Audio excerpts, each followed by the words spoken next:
Hey there, folks. It's Matt Williams here, and I am, long last, doing my review of pattern recognition by William Gibson. I have obviously been slow to produce new videos about books that have changed the way I see the world or have influenced me greatly, or just really good reads that I wanted to recommend. But this one definitely fits that bill. And I realized as soon as I selected this and made that little music video, yeah, I kind of jumped the column here. I had done a review of Neuromancer, his debut novel, and I wanted to do the sequels. And the thing of it is, I don't mind starting with, the first book in every series he's written. There are three in total series works consisting of trilogies. However, there's one in between, known as the Bridge Trilogy. So I thought, oh, irresponsible. But I'll go back and do that. I definitely do want to, of course, crack every single series with the first book first, and then follow up with sequels. So, William Gibson, this is the first book in what is known as the Bigend trilogy. And it was released in 2022, and it basically, the term pattern recognition, this is a very, very common word that has entered very common usage today, and it refers to AI and machine learning, basically algorithms designed to seek out patterns in information, searching through raw data in order to establish connections and commonalities and patterns. And that very technology has now been adapted, used for everything from astronomy, which I get to read a lot about, pharmaceutical research, medical research, traffic control, smart cities, right? The concept of the smart city. It does this, of course, looking at human behavior and their behavioral patterns, and basically comes up with suggestions on how to accommodate better foot traffic, car traffic, services. Yeah.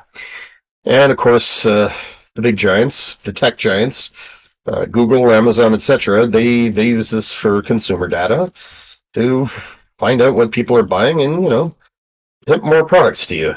Or in the case of Google, it's more about, just really finding finding out what people are doing, what they're searching online for, right? And predicting that and then catering to that. Anyway, in this case, though, the term is used to refer to the main character, whose name is Casey Pollard. And I don't know for a fact that this is true, but to me, I thought that seems like a little bit of a throwback to Neuromancer, because the main character there was named Case. And KC has a similar spelling. There's a Y in it, though. And so, and I should point out, it's Cayse, not where you might expect it. Anyway, she is known as a cool hunter. And she is responsible for, seeing things other people don't. So that is essentially her pattern recognition, her skill. And in her case, it's really interesting. She reacts viscerally to logos and media campaigns.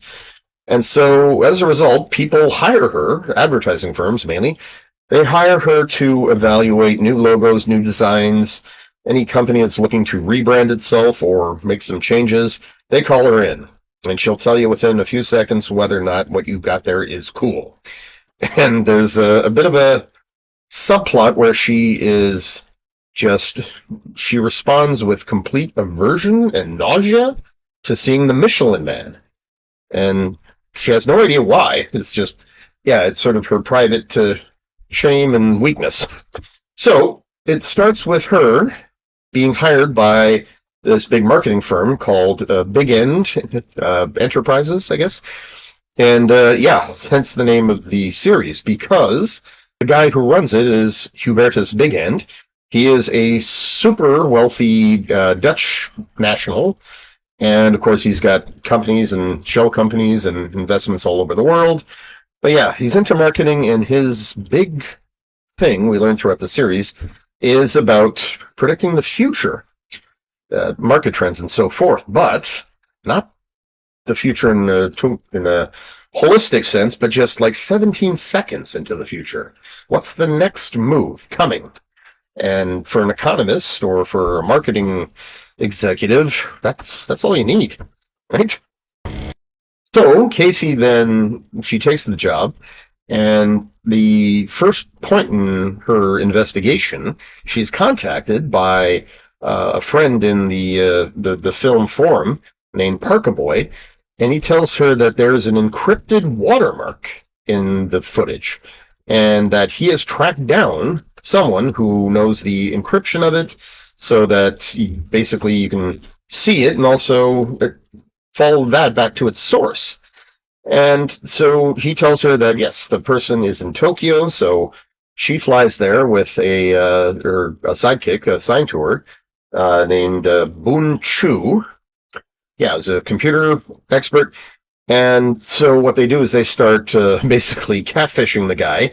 They're communicating to him through a false persona named Keiko, and whom he naturally, of course, is just infatuated with because they designed her to look like the perfect beauty standard upon which, Japanese culture sort of embraces. And so they get to Tokyo, and they meet with him, and he is, of course, very surprised to see someone with Keiko.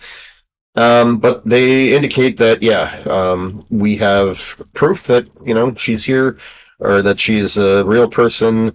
They did some photographs and stuff, and they enlarged the eyes, they photo manipulated parts to make her look especially attractive based on those same beauty standards. And, they give this to her. And this guy, who's described as being like dandruffy and I believe kind of grimy or sweaty, I'm not sure if the term, it was. The term otaku is used, which in Japanese culture refers to someone who's constantly on their computer, right? So, the guy's an otaku. He's obviously very lonely, so he falls for the bait. Takes this photo, believing that Keiko is real and will continue to pursue a relationship with her online. Meanwhile, Casey and Boone, they're headed out because the encryption that he has given them, it reveals that the people responsible, that they're back in Columbus, Ohio, and that it was a company that was responsible for designing it. And there's a bit of a chase because after they get the information, a couple of goons start chasing them and trying to get it from them, but they manage to elude them. So Boone goes to Columbus, Ohio to investigate the company who created the watermark. Meanwhile, Casey learns that Blue Ant, Hubertus Bigend, they've hired Dorothea, who reveals that her previous employers were this Russian company that had been looking into Casey's past, and that they are situated in Moscow. And so starting to gear up towards, her going to Moscow, and that the settings in this story, right? She's going from London, where she was at the beginning, to Tokyo, to Moscow, very sort of international in scope, and including Japan. This is something that William Gibson really definitely liked to include there, and especially in his earlier works, right? Anyway, what comes next is a little bit, Deus Ex Machina, but Casey has a sort of random encounter with a bunch of people who are able to help her in this, and there's Wojtek, and Ngemi, and a guy named Hobbs Baranov. And these people are totally Gibsonian characters, right? The first, Wojtek, he is an artist who likes to work with old microcomputers, and Ngemi is a collector of rare technology. That's something I'm very interested in myself. I thought it would be something worth exploring in novel form, someone who collects all the obsolete technologies that, especially the ones that didn't pan out. right? The evolutionary dead ends, if you will. Anyway, so the last guy, Hobbs, he used to work for the NSA, and he's a retired cryptographer. So naturally, these people are all very useful to her, and she manages to strike a deal with them. And this leads to Barna finding out where the code was sent from, and that's Moscow. So now we know she's going there. And this is particularly interesting, actually, with his descriptions of Moscow. He shows that whereas after the collapse of the Soviet Union in 1991, you had sort of the nouveau riche who just sort of carved a financial empire for themselves out of all the chaos and so forth, but they have since been supplanted by the nouveau riche, people whose methods were more elegant and were based on, well, essentially, these are modern day Russian oligarchs. And yeah, basically they were smooth about how they did this, political connections, loyalty to the state, and yeah, investing in Russia's key economic sectors, not the least of which, in fact, the greatest of which is resources, petroleum and natural gas and all the technologies and all the industries that are related to that. And there's a scene where Casey is walking along the street and she tries to cross, but there's a car heading straight there, and it blows through a traffic light, and she jumps out of the way, and she notices there's a light blinking just from a device above the rear view mirror, and she asks about this. It's like, what are they, police? And the person she's talking to says, no, rich person. So basically, yeah, the oligarchs, they get to do whatever they want, is what's implied here. And there she learns that Nora is actually she survived an assassination attempt, basically, but the bullet caused a brain injury, so she is now only able to express herself through film. And this is what she's been doing with the clips, right? She basically creates small bits of footage, and I don't recall exactly what where the footage comes from there, but it's basically a lot of very symbolic moments, and so clearly, yeah, the discussion groups, this is what sort of inspires the comparisons. And so anyway, after meeting them and learning that this is basically her sister just trying to communicate with the world, Casey goes to her apartment where Dorothea shows up and basically reveals that she's still working for this Russian company. And they drug her, and she wakes up. She's in this abandoned prison complex out in the country outside of Moscow. Now, she manages to make her way out because, as I said, it's abandoned. There's nobody keeping her there. And once she's walking out in the wilderness in bare feet and nearly collapses, Parker Boy shows up. And he is there because Casey requested that he come to Moscow to help sort of retrieve everything. And next thing you know, he brings her to another abandoned prison complex not far away where the film is being produced. She's already met the makers, but apparently the magic happens in this isolated place. And so once she's there, Hubertus is flown in, and another character is introduced, and it's Nora's uncle, Andre, and he is security forces guarding them as they do their work. And after this sort of reunion, this meeting, it's there that Andre and his Russian agents, they reveal that they've been spying on Casey ever since she posted something in the forum, and she speculated that the clips were being controlled by the Russian mafia, which of course had emerged in force after 1991, and they were still going. They were part of the nouveau riche in 2002 when the book is written and set. They further reveal that they were letting Casey track the clips to expose any security breaches in their whole distribution network.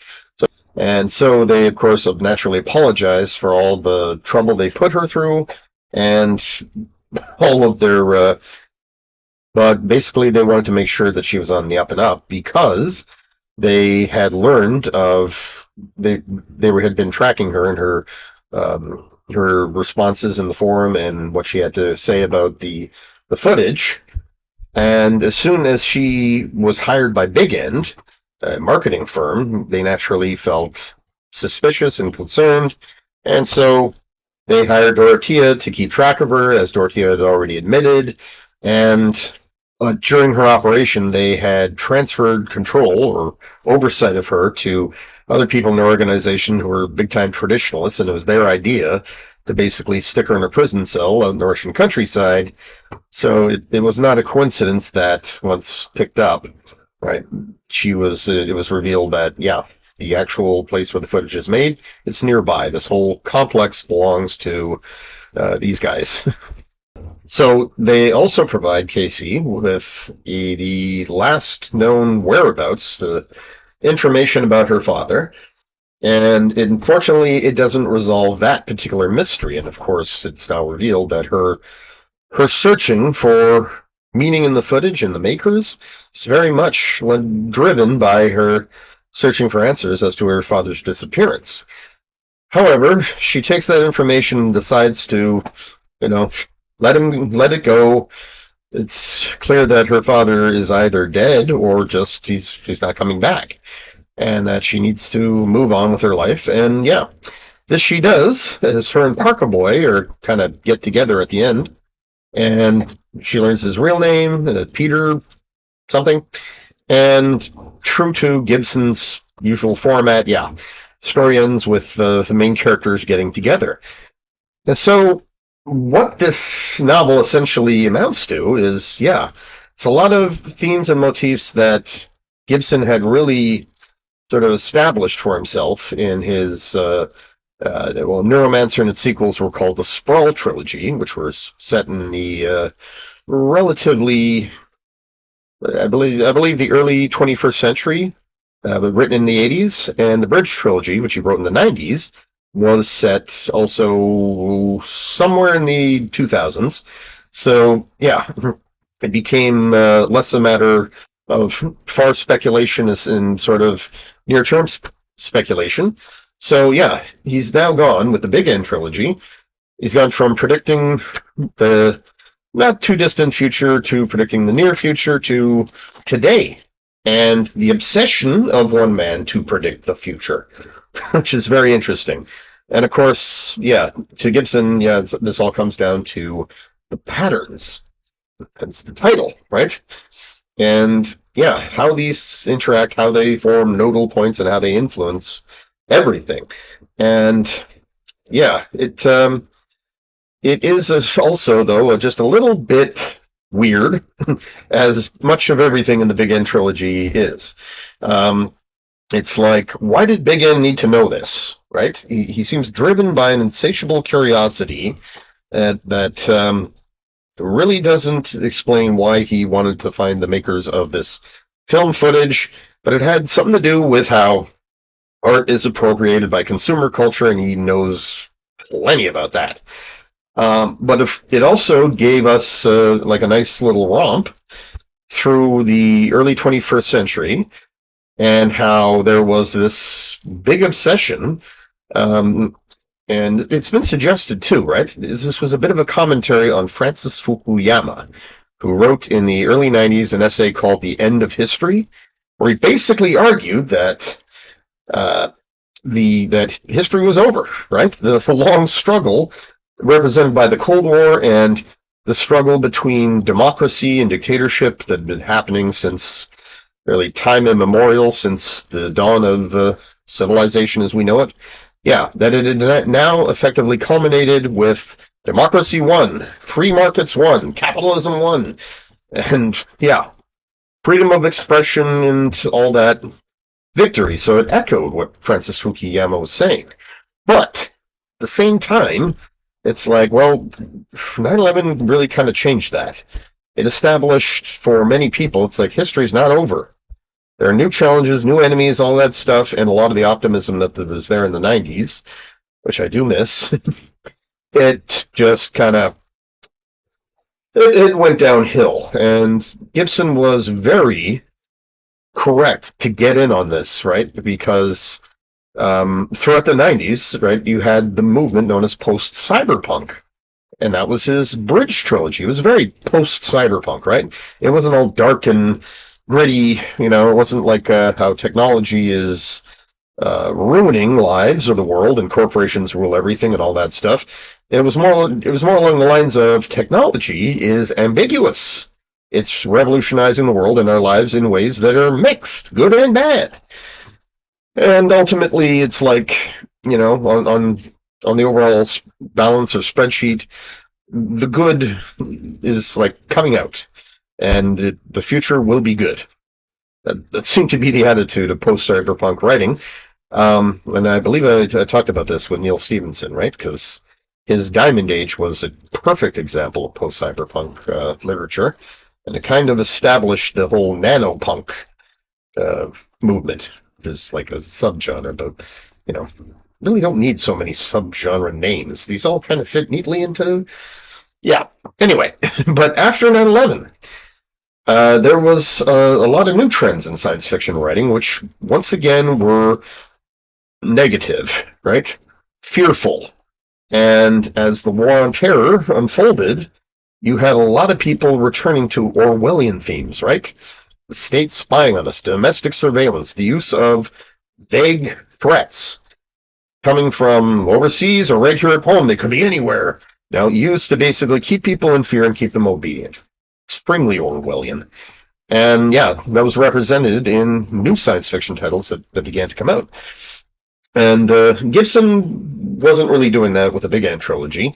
He was more concerned about, yeah, where are we going here? What's the real patterns of history, and yeah, what exactly can we gain by being able to sort of accurately see, based on the past and present, which is always in motion, what can we see ahead of us?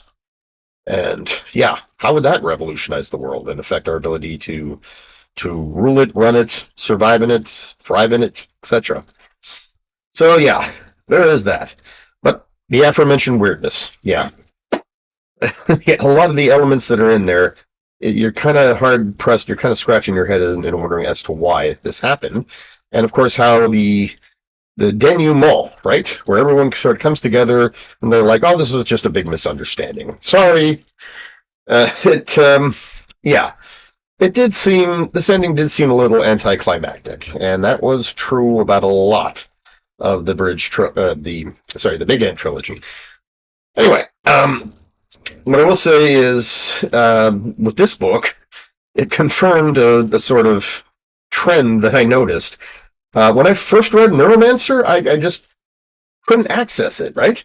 I was reading the words and the chapters, but I could not get a visual in my mind of what was going on there. It just seemed, I don't know, it was like a wall I was hitting my head up against. But rereading it, I totally got it. Everything just, boom, you know? The picture and the 1,000 words there just became so blatantly clear, and I thought, oh, wow. But before I did that, you know, reading other books of his, for example, Pattern Recognition, because I believe I went directly from Neuromancer to this. My God, is that why I'm reviewing? Skipped over? Yeah. So what I found with this book, I found it immediately accessible. I could see what was going on, and I could follow the symbolism and stuff. And I thought, oh, that's great. The next book, though, not so much, which sucks because, you know, on reflection and review, it was definitely, actually, I'll say this right now, it was definitely the most exciting and interesting one of the series. And this does seem to be a bit of a pattern with Gibson. Like, the first book could be great or really good, whereas the second book is, like, just awesome. It may exceed the first, or it could just be just really, really awesome on its own. And this was true of, yet again, the Bridge trilogy, which I will get into at a later date.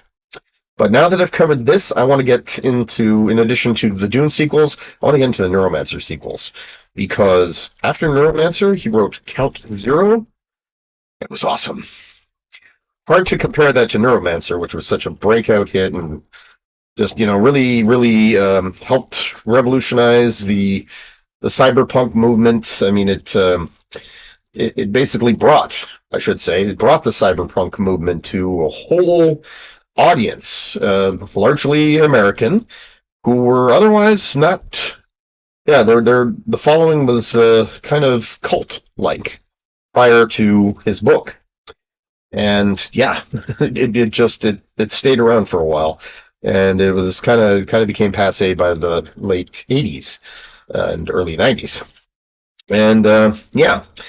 So I will definitely be doing Count Zero, which will be followed by Mona Lisa Overdrive, which is in my opinion, the weakest of the series, but it deserves a review. It definitely had some good points in it. And so this will be followed by the Bridge Trilogy, which starts with Virtual Light, Idoru, which is Japanese pronunciation of idol, best in the series, and ends with All Tomorrow's Parties. It's a little confusing. But yeah, they're all vintage Gibson. So, until next time, and of course, I'll definitely be reviewing Spook Country and the third and final installment in the Bigend trilogy, which is Zero History, which, again, while interesting, was probably the weakest of the series. That's too bad. Thank you all for listening, and yes, as I said in the previous video there, that had nothing to do with books, had to do with my ailing hand. It is, yes, getting better, though. Oh, that doesn't look good. But it is getting better, trust me. Swelling's going down, and the pain is very much receding. And, yeah, getting the good antibiotics, so it should clear up probably, well, I'd say probably about a week for it to be, all better. Yeah. And so, take care. See you again, hopefully very soon.